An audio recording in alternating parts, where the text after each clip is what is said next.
now on the Russia investigation. Revelations from former campaign advisor Carter Page and several hundred pages of testimony before the House Intelligence Committee.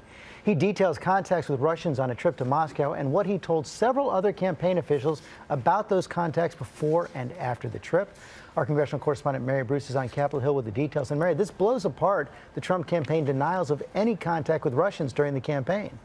George, this testimony is certainly raising a lot of questions about those previous denials. During 7 hours of testimony here on the Hill, it became clear that senior members of the Trump team knew about a 2016 trip that Carter Page made to Moscow, and that Page may have had more interactions with Russian officials than he previously disclosed. At the time, Page sent an email to fellow Trump aides in which he said that during the trip, he'd been provided with, quote, incredible insights and outreach by Russian lawmakers and senior members of Putin's administration. And Mary, several months back, I talked to Carter Page about that trip, and here's what he said.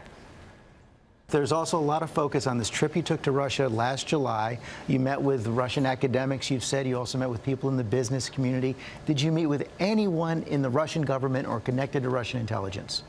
I said hello briefly to one individual who is a board member of the new economic school where I gave my speech. And Mary, we now know who that official is.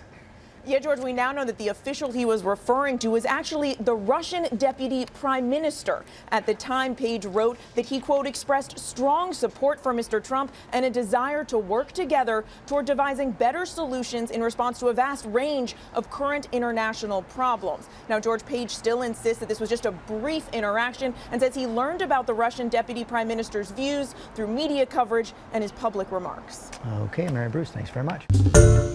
Hi, everyone. George Stephanopoulos here. Thanks for checking out the ABC News YouTube channel. If you'd like to get more videos, show highlights, and watch live event coverage, click on the right over here to subscribe to our channel. And don't forget to download the ABC News app for breaking news alerts. Thanks for watching.